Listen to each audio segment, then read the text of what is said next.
ಖಾತೆ ಹಂಚಿಕೆಯ ವಿಳಂಬಕ್ಕೆ ವಿಜೇಂದ್ರ ಅವರು ಅಸಮಾಧಾನವನ್ನ ಹೊರಹಾಕಿದ್ರು. ನೋಡಿ, ಬರವಿದೆ, ಕೃಷಿ ಸಚಿವರು ಯಾರು ಇಲ್ಲ ಅಂತ ಗೊತ್ತಿದ್ರು ಕೂಡ ಡಿಲೇ ಮಾಡ್ತಿದ್ದಾರೆ. ಖಾತೆಗಳನ್ನ ಇನ್ನೂ ಹಂಚಿಕೆ ಮಾಡದಿರೋ ವಿಚಾರವಾಗಿ ಬಿಜೆಪಿ ನಾಯಕರು ಅಸಮಾಧಾನ ಹೊರಗಾಗ್ತಿದ್ದಾರೆ. ರಾಜ್ಯದಲ್ಲಿ ಬರ ಇದೆ, ಆದರೆ ಇಲ್ಲಿ ಕೃಷಿ ಸಚಿವರೇ ಇಲ್ಲ. ಕಂದಾಯ ಸಚಿವರಂತೂ ಕಾಣ್ತಾನೆ ಇಲ್ಲ. ಪೋರ್ಟ್ಫೋಲಿಯೋಗಳನ್ನ ಹಂಚಿಕೆ ಮಾಡಿಲ್ಲ. ಖಾತೆ ರಹಿತ ಸಚಿವರಿಂದ ಜಿಲ್ಲಾ ಪ್ರವಾಸವನ್ನು ಮಾಡಲಾಗ್ತಿದೆ, ಬರ ವೀಕ್ಷಣೆಗಳಾಗ್ತಿದೆ. ಈ ಪ್ರವಾಸ ಮಾಡಿದ್ರೆ ಸಮಸ್ಯೆಗಳಿಗೆ ಪರಿಹಾರ ಸಿಗುತ್ತಾ? ಖಾತೆಗಳ ಹಂಚಿಕೆ ಆಗಬೇಕು. ರೈತರಿಗೆ ಪರಿಹಾರವೂ ಕೂಡ ಸಿಗ್ತಾ ಇಲ್ಲ ಅಂತ ವಿಜೇಂದ್ರ ಅವರು ಈಗಾಗಲೇ ಸಿಡಿಮಿಡಿಗೊಂಡಿದ್ದಾರೆ. ನೋಡಿ, ಲೇಟಾಗಿ ಬಿಜೆಪಿ ಇಂಥ ವಿಚಾರಗಳನ್ನು ಪ್ರಸ್ತಾಪ ಮಾಡ್ತಿದೆ. ಈಗಾಗಲೇ 2-3 ತಿಂಗಳಿಂದ ಹೈಡ್ರಾಮಾಗಳು ನಡೀತಾ ಇದೆ. ಯಾರಿಗೆ ಮಂತ್ರಿ ಪಟ್ಟ, ಯಾರು ಮಂತ್ರಿ ಆಗ್ತಾರೆ ಅಂತ. ಅದರ ನಡುವೆ ಈಗ ವಿಜೇಂದ್ರ ಇದೇ ವಿಚಾರವನ್ನ ಪ್ರಸ್ತಾಪಿಸಿ ಮಾತನಾಡ್ತಾ ಹೋದ್ರು. ಇಂಥ ಭೀಕರ ಬರಗಾಲದ ಸಂದರ್ಭದಲ್ಲಿ ಇವತ್ತು ಇನ್ನೂ ಕೂಡ ಕೃಷಿ ಸಚಿವರು ಯಾರು ಅಂತ ಗೊತ್ತಿಲ್ಲ. ಕಂದಾಯ ಸಚಿವರು ಕಾಣ್ತಾ ಇಲ್ಲ. ಇವತ್ತು ತೋಟಗಾರಿಕೆ ಸಚಿವರು ಯಾರು ಅಂತಲೂ ಕೂಡ ಗೊತ್ತಿಲ್ಲ. ಸುಮ್ಮನೆ ನಾಮಕಾವಾಸ್ತೆ ಕಾಟಾಚಾರಕ್ಕೆ ಖಾತೆ ಇಲ್ದಿರ್ತಕ್ಕಂಥ ಖಾತೆ ರಹಿತ ಸಚಿವರುಗಳು ಜಿಲ್ಲೆಗಳಿಗೆ ಹೋಗಿ ಪ್ರವಾಸ ಮಾಡ್ಕೊಂಡ್ ಬಂದ್ಬಿಟ್ರೆ ಅದರಿಂದ ಏನು ಕೂಡ ಪರಿಹಾರ ಸಿಗೋದಕ್ಕೆ ಸಾಧ್ಯ ಆಗೋಲ್ಲ ರೈತರಿಗೆ.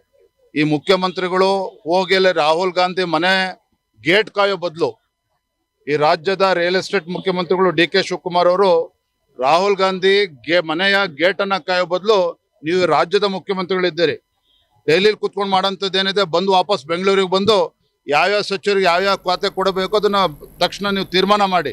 ಎಲ್ಲದಕ್ಕೂ ಕೂಡ ಹೋಗಿ ಡೆಲ್ಲಿಗೆ ಹೋಗಿ ಕೂತ್ಕೊಂಡ್ರೆ ರಾಜ್ಯಕ್ಕೆ ದ್ರೋಹ ಬಗಿತಾ ಇದ್ದೀರಿ ನೀವು. ನೋಡಿ, ಇಷ್ಟು ದಿನ ಆದರೂ ಕೂಡ ಖಾತೆಯ ಹಂಚಿಕೆಗಳು ಮಾಡಿಲ್ಲ. ಇದು ಬಹುದೊಡ್ಡ ಸಮಸ್ಯೆ ಆಗಿದೆ. ಖಾತೆಗಳನ್ನ ಇನ್ನೂ ಕೂಡ ಇವರು ಭರ್ತಿ ಮಾಡಿಲ್ಲ. ಖಾತೆಯ ಖ್ಯಾತಿ 1.5 ವರ್ಷ ನಡೆಯುತ್ತೆ ಅಂತ ಬೆಂಗಳೂರಿನಲ್ಲಿ ವಿಪಕ್ಷ ನಾಯಕ ಆರ್ ಅಶೋಕ್ ಅವರು ಅಸಮಾಧಾನವನ್ನ ಹೊರಗಾಕಿ ಇದ್ರ ಬಗ್ಗೆ ಮಾತನಾಡಿದ್ರು. ಯಾವಾಗ ಹಂಚಿಕೆ ಮಾಡ್ತಾರೆ ಅಂತ ಕೇಳಿದ್ದಾರೆ. ಈ ಅಧಿವೇಶನ ನಿಜಕ್ಕೂ ಕಾಂಗ್ರೆಸ್ ಪಾಲಿಗೆ ಬಿಸಿ ತುಪ್ಪ ಆಗ್ತೈತೆ ಇದು. ಯಾಕಂದ್ರೆ ಭ್ರಷ್ಟ ಮಂತ್ರಿಗಳು ಒಂದ್ ಕಡೆ, ಮಂತ್ರಿಗಳನ್ನ ಖಾತೆ ಹಂಚೋದು ಇನ್ನೊಂದ್ ಕಡೆ ಪ್ರಾಬ್ಲಮ್. ಇಷ್ಟು ದಿನಗಳ ಕಾಲ ಸಿದ್ದರಾಮಯ್ಯ ಹೋಗ್ತಾರೆ ಅಂತ ಹೇಳಿ 3 ವರ್ಷ ತಳ್ಳಿಬಿಟ್ರು. ಈಗ ಡಿ ಕೆ ಶಿವಕುಮಾರ್ ಬಂದ ಮೇಲೆ ಖ್ಯಾತೆಯ ಬಗ್ಗೆನೆ ಇನ್ನ 1.5 ವರ್ಷ ನಡೀತೈತೆ. ಅಂದ್ರೆ ಇಡೀ ಸರ್ಕಾರ ಸಿದ್ದರಾಮಯ್ಯನ ತೆಗೆಯೋದು ಒಂದ್ ಕಡೆ 3 ವರ್ಷ ಆಯ್ತು. ಈಗ ಖ್ಯಾತೆಯಲ್ಲಿ ಎಲ್ಲ ಕಾಂಗ್ರೆಸ್ MLAಗಳು ಸರ್ಕಾರದ ವಿರುದ್ಧ ಧ್ವನಿ ಎತ್ತಿ ಹೋರಾಟ ಮಾಡ್ತಾ ಇದಾರೆ. ಡೆಲ್ಲಿಗೂ ಹೋಗ್ತಾ ಇದಾರೆ. ಬೀದಿಗಳಲ್ಲಿ ಪ್ರೊಟೆಸ್ಟ್ ಆಗ್ತಾ ಇದೆ, ಬಂದ್ಗಳಾಗ್ತಾ ಇದೆ, ಧಮಕಿಗಳಾಗ್ತಾ ಇದೆ. ಇಷ್ಟೆಲ್ಲ ಆದ್ರೂ ಕೂಡ ಈ ಸರ್ಕಾರ ನಾವು ಭ್ರಷ್ಟರಲ್ಲ ಅಂತ ಹೇಳಿದ್ರೆ ಯಾರು ನಂಬ್ತಾರೆ? ಇದು ಭ್ರಷ್ಟ ಸರ್ಕಾರ. ಈ ಸರ್ಕಾರವನ್ನ ತೊಲಗಿಸೋ ದೃಷ್ಟಿಯಿಂದ ವಿರೋಧ ಪಕ್ಷದ ನಾಯಕನಾಗಿ ಈ ಎಲ್ಲ ವಿಚಾರಗಳನ್ನ ವಿಧಾನಸಭೆಯಲ್ಲಿ ದೊಡ್ಡ ಮಟ್ಟದಲ್ಲಿ ಈ ಸರಿ. ಇನ್ನು ಪ್ರಮಾಣ ವಚನವನ್ನ ಸ್ವೀಕಾರ ಮಾಡಿಕೊಂಡಿರುವಂತಹ ಸಚಿವರಿಗೆ ಖಾತೆಗಳ ಹಂಚಿಕೆ ಆಗಿಲ್ಲ. ಇದ್ರ ಬಗ್ಗೆ ಇವತ್ತು ಬೆಂಗಳೂರಿನಲ್ಲಿ ಉಪಮುಖ್ಯಮಂತ್ರಿ ಪರಮೇಶ್ವರ್ ಅವರು ಪ್ರತಿಕ್ರಿಯೆ ಕೊಟ್ಟಿದ್ದಾರೆ. DCM ಮಾತನಾಡ್ತಾ ಹೇಳ್ತಾರೆ, ಗೊಂದಲ ಏನಿಲ್ಲ ಅಂತೆ ಅವ್ರ ಪಕ್ಷದಲ್ಲಿ, ಹೈಕಮಾಂಡ್ ಜೊತೆ ಚರ್ಚೆಗಳಾಗ್ತಾ ಇದೆ.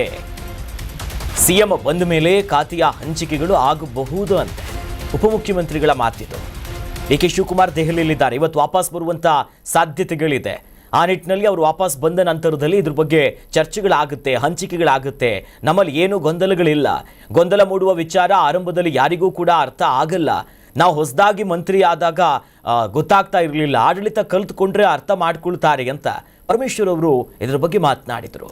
ಇದೆಲ್ಲ ಏನಿಲ್ಲ, ಅದು ಮಾಡ್ಕೊಂಡು ಬರ್ಬೇಕಷ್ಟೇ. ಹೈಕಮಾಂಡಿನ ಜೊತೆ ಚರ್ಚೆ ಮಾಡಿ ನಿನ್ನೆ ಮುಖ್ಯಮಂತ್ರಿಗಳು ಹೋಗಿದ್ದಾರೆ. ಬಹುಶಃ ಇವತ್ತು ವಾಪಸ್ ಬರ್ತಾರೆ, ಬಂದ ಮೇಲೆ ಪ್ರಕಟಣೆ ಮಾಡ್ತಾರೆ ಅಂತ ಅನ್ಕೊಳ್ತೀನಿ. ಈ ಖಾತೆ ಹಂಚಿಕೆ ಮಾಡಿದ್ರು ಸಚಿವರಿಗೆ ಖಾತೆ ಬಗ್ಗೆ ಅಷ್ಟೊಂದು ಮಾಹಿತಿ ಇಲ್ಲ, ಟೈಮ್ ಸಿಗಲ್ಲ ಅಂತ ಅರ್ಥ ಮಾಡ್ಕೊಂಡು ಶುರುನಲ್ಲಿ ಆ ರೀತಿ ಆಗುತ್ತೆ. ಯಾರೋ ಹೊಸದಾಗಿ ಮಂತ್ರಿಗಳಾಗೋರಿಗೆ ಸ್ವಲ್ಪ ಹೊಸದಾಗಿ ಇರುತ್ತೆ. ಅಧಿಕಾರಿಗಳು ಇರ್ತಾರೆ, ಅದ್ರ ಬಗ್ಗೆ ಬ್ರೀಫಿಂಗ್ ಮಾಡ್ಕೊಡ್ತಾರೆ.